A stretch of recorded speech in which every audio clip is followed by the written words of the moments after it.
El vuelo Iberia 6403 de Madrid a la Ciudad de México despegó exactamente a las 11:45 de la mañana del domingo, 26 de agosto de 2023, desde la Terminal 4 del Aeropuerto Adolfo Suárez Madrid-Barajas. Era un Airbus A330-200 con capacidad para 288 pasajeros distribuidos en clase business y clase turista. El vuelo cruzaría el Atlántico durante 11 horas y 5 minutos, pasando sobre las Islas Canarias, descendiendo hacia la costa de Venezuela antes de girar noroeste hacia México, aterrizando en Ciudad de México a las 4:50 de la tarde, hora local del mismo día. En el asiento 32F de la clase turista junto a la ventanilla estaba sentada una joven de 19 años llamada Carmen Ruiz Fernández. Era española, específicamente de Sevilla, de una familia de clase media alta del barrio de Nervión. Vestía jeans oscuros de Zara, una sudadera gris, de Pull y Bear y tenis blancos Nike que se habían vuelto ligeramente grises del uso. Su cabello castaño oscuro estaba recogido en una cola de caballo alta descuidada. No llevaba maquillaje. Sus ojos color avellana con pequeñas manchas verdes estaban enrojecidos como si hubiera estado llorando recientemente. Y de hecho había estado llorando. Toda la mañana desde que se despertó a las 6 para terminar de empacar. Durante el trayecto en taxi desde su casa en Nervión hasta el aeropuerto. En la sala de embarque mientras esperaba que llamaran su vuelo. Lágrimas silenciosas que rodaban por sus mejillas mientras sus padres, su hermano menor y su abuela la abrazaban por última vez antes de pasar por seguridad. Carmen había nacido el 12 de marzo de 2004 en el Hospital Universitario Virgen del Rocío en Sevilla. Era la primera hija de Antonio Ruiz Morales, un arquitecto de 48 años que trabajaba para una firma grande en Sevilla diseñando edificios comerciales y residenciales, y de Isabel Fernández Jiménez, una profesora de literatura española de 45 años en un instituto público de secundaria. 3 años después de Carmen había nacido su hermano Javier, ahora de 16 años, estudiante de bachillerato. La familia Ruiz Fernández vivía en un piso de 120 metros cuadrados en un edificio de los años 90 en Nervión, uno de los barrios residenciales más agradables de Sevilla. No eran ricos en el sentido de tener mansiones o coches de lujo, pero vivían cómodamente. Antonio ganaba aproximadamente 60.000 euros anuales, Isabel 40.000. Juntos tenían ingresos de 100.000 euros al año, colocándolos firmemente en la clase media alta española. Carmen había crecido en ambiente relativamente protegido y estructurado, característico de familias españolas de clase media. Había asistido a colegio privado católico desde infantil hasta bachillerato.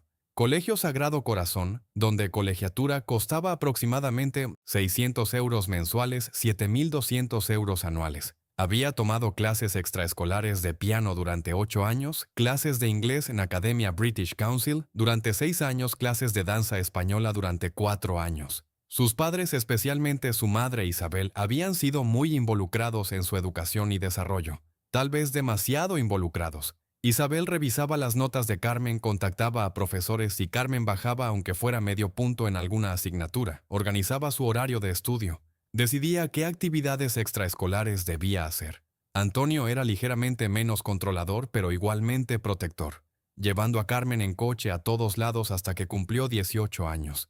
Insistiendo en conocer exactamente dónde estaba en todo momento. El resultado de esta crianza hiperprotectora era que Carmen a los 19 años era joven académicamente exitosa. Había terminado bachillerato con nota promedio de 8,7 sobre 10, pero emocionalmente era extremadamente dependiente e insegura. Tenía dificultad para tomar decisiones sin consultar primero con sus padres. Tenía ansiedad social significativa. Le costaba hacer amigos nuevos. Prefería quedarse en casa con su familia que salir con compañeros. Nunca había tenido novio porque la idea de intimidad emocional con alguien fuera de su círculo familiar inmediato la aterrorizaba. En el colegio había sido estudiante diligente pero callada. Se sentaba en las primeras filas, tomaba apuntes meticulosos, hacía todas las tareas perfectamente. Pero rara vez participaba en discusiones de clase a menos que el profesor la llamara directamente. Durante los recreos se quedaba sola leyendo o revisando su teléfono en lugar de socializar. Tenía 2 amigas cercanas, Lucía y María, compañeras desde primaria.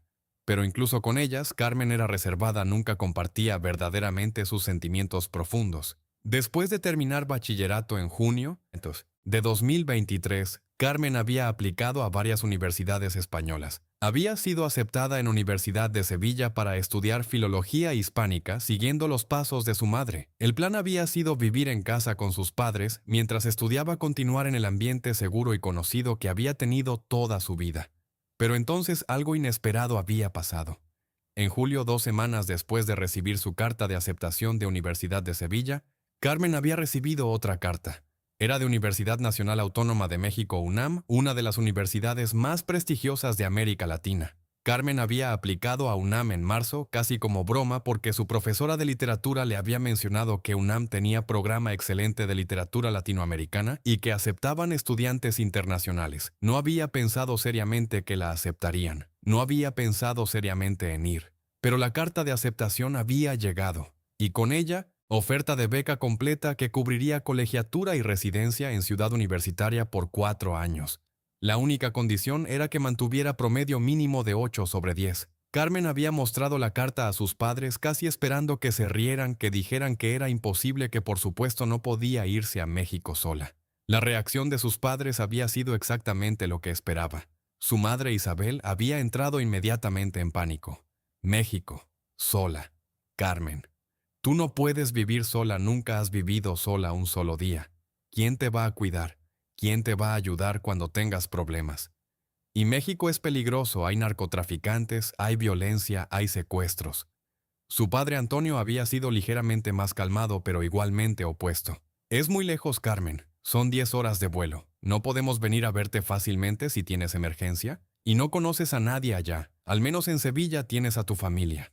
Tus amigas. Durante 2 semanas la familia había discutido el tema repetidamente. Isabel argumentaba cada día nuevas razones por las cuales Carmen no debía ir. La comida sería diferente y Carmen podría enfermar. El sistema educativo sería diferente y Carmen podría no adaptarse.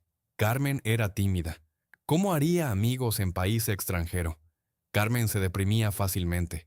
¿Qué pasaría si se deprimía en México sin su familia? Y Carmen, siguiendo el patrón de toda su vida, había estado de acuerdo con sus padres. Sí tenían razón. Era locura. Ella no podía vivir sola. Debería quedarse en Sevilla, estudiar en Universidad de Sevilla, vivir en casa donde estaba segura.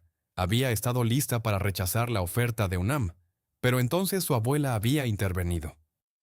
Dolores Fernández, la madre de Isabel, tenía 74 años y vivía sola en un apartamento pequeño en Triana desde que su esposo había muerto hace 10 años. Era mujer de pocas palabras, pero cuando hablaba la familia escuchaba.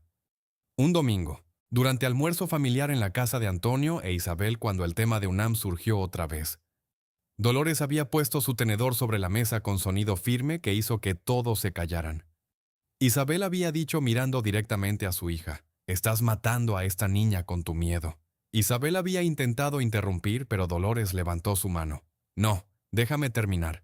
Carmen tiene 19 años, es adulta. Toda su vida la has tenido en burbuja de cristal. No la dejas respirar sin tu permiso». Y mírala, señaló a Carmen, que estaba sentada con cabeza gacha. No tiene confianza en sí misma, tiene miedo de todo. Esto no es vida. Dolores había continuado con voz que era suave pero firme. Cuando yo tenía 20 años me fui sola de mi pueblo en Córdoba a Sevilla para trabajar. En esa época, años 60, era escandaloso que mujer joven se fuera sola. Mis padres estaban horrorizados, pero lo hice, y fue lo mejor que pude haber hecho. Aprendí quién era yo. Aprendí que era fuerte. Aprendí que podía cuidarme sola. Dolores había mirado a Carmen directamente. «Carmen, si no vas a México ahora nunca lo harás. Vas a quedarte aquí en Sevilla viviendo con tus padres hasta que te cases. Y entonces vivirás con tu marido. Y nunca sabrás quién eres realmente cuando no tienes a alguien más diciéndote qué hacer». Hubo silencio en la mesa.